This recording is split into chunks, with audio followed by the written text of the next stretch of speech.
Assalomu alaykum, qadrli mijozlarimiz. Bugun sizlar uchun 35 yoshdan oshiq o'tayam darajada yuzi quruq hamda ajini ko'p bo'lgan ayol-qizlarimizga tavsiya etadigan ilon seriyamizni ishlatilish tartibini tushuntirib o'taman. Birinchi bo'lib bir haftada bir marta peeling gel skatkamiz bilan yuzimizni tozalab olishdan boshlaymiz.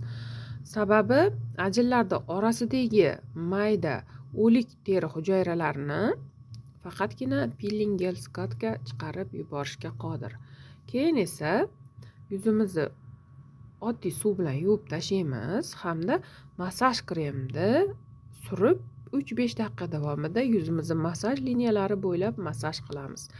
Massaj qilib bo'lganimizdan keyin albatta penka bilan yuzimizni tozalab yuvib, salfetka yoki sochiq bilan artib quritganimizdan keyin uhodni boshlaymiz. Uhodimiz birinchi bo'lib tonikdan boshlanadi. Tonikni suramiz, yuzimizni namlantirib beradi hamda bundan keyingi uhodimizni terini ostki qavatiga qadar kirib borishiga, ya'ni transport vazifasini bajarishga xizmat qiladi.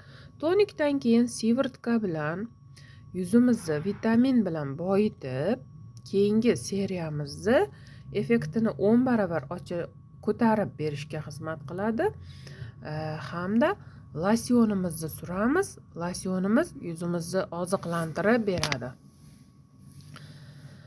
Kechki kremimiz vokruq glazamizni suramiz ko'zimiz atrofiga hamda kechki kremimizni yuzimizga suramiz.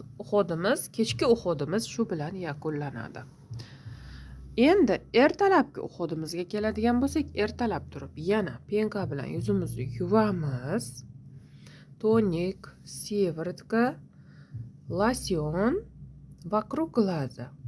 Albatta ilon seriyasining o'zini vokruq glazasini ishlatgan ma'qul. Bizda hozir ilon seriyamiz vokruq glazasi yo'qligi tufayli oqartiruvchi seriyani qo'yib turibman. Keyin esa bu krem kunduziga judayam yuzi quruq bo'lsa qo'yishimiz kerak. Agar yuz judayam quruq bo'lmasa, losyonni o'zini oziqlantirgani yetadi. Ustidan BB tonalka kremimiz bilan yuzimizni himoya qilib olamiz. Agar BB tonalka krem qo'yishga qiynalsa, mijoz, ya'ni biz asosan ilon seriyasini 35 yoshdan oshgan mijozlarga beramiz. Yoshi katta ayollarda BB tonalka qo'yishga qiynalsa yoki qandaydir pudra qulayroq men uchun deydigan bo'lsa, pudramizni tarkibida ham SPF'imiz mavjud. Pudra berishimiz ham mumkin. Yoki pudra yoki